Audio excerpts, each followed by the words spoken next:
Hey guys, welcome back to the channel, and today we're going to talk about should you buy a home now or should you wait?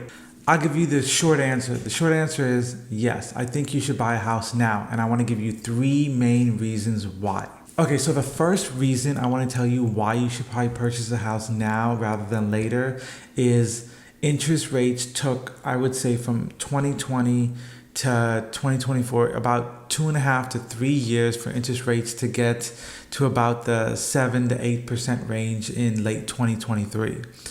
We are basically halfway through 2024 currently, and we are still at about 7% interest rates. My opinion is, even though the government has said, the Federal Reserve has said that there would be 3 rate cuts this year, we're halfway through the year. We have not seen a rate cut due to CPI inflation data being too high. So in my personal opinion, I don't see possibly 1 rate cut this year, possibly not.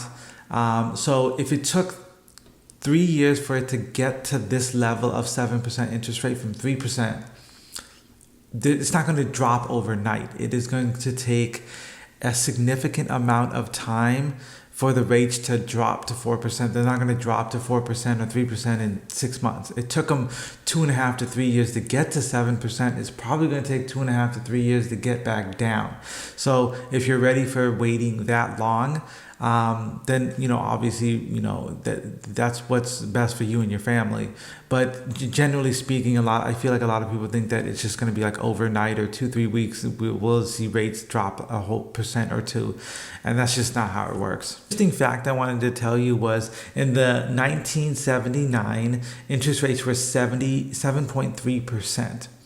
If you had waited for interest rates to drop below 7.3%, you would have had to wait until 1993. Yes, that is a fact. Look it up. If you're waiting for interest rates to drop, it could be 2 years, it could be 10 years, it could be 15 years. So I don't think that that's the right way to go about it, is to just see what interest rates are. Another topic I wanted to discuss is inventory. Now, I'm in the Seattle market, so I can't speak for the whole nation, but in the Seattle market, real estate prices have either stabilized or keep going up in certain areas. And the reason for that is simply inventory. Even though higher interest rates should yield lower purchase price for homes, that is not what is happening currently, and it's due to not enough homes being on the market. Too many people have bought homes at 3% interest rates or below, and they're not moving, and there's not enough new construction, and there's just a bind of way too many buyers and not enough houses for sale, hence why the prices continue to stay high and they're not dropping.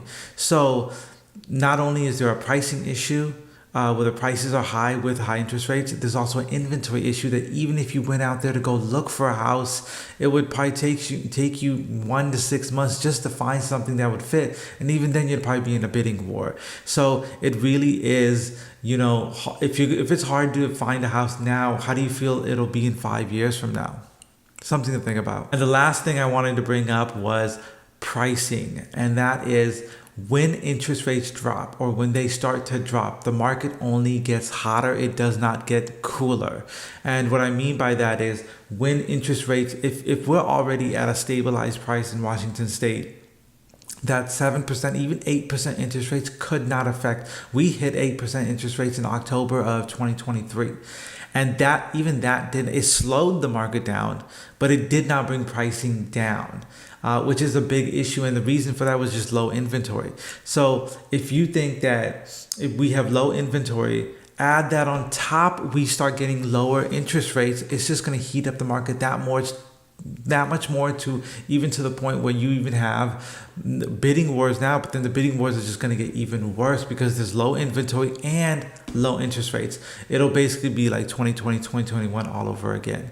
I remember that specifically. People were skipping inspections, people were skipping appraisals, people were skipping everything, all cash. You would have to deal with international cash buyers. It was a tough market to buy in. It was a great market to buy in because prices were lower than they are now. and the interest rates were 3%. So it was a great market to buy in, but it was extremely hard because you were facing 20, 30 offers on every home. So a great way to remember just real estate is to not wait and buy real estate, but buy real estate and wait. And it honestly is, true. It just makes sense. I always tell all my buyers that no matter what house you buy, make sure that you would live here for the next 10 years, because real estate cycles usually work in 10 years. So whether you buy the house and it drops in value next year or the following year, it usually will come right back up in a 10-year period. So you won't lose money on it. Just be prepared that whatever you buy, you're willing to hold on to for at least 10 years, especially if you're living in it. If you liked the video, please comment and subscribe, and I'll catch you on the next one.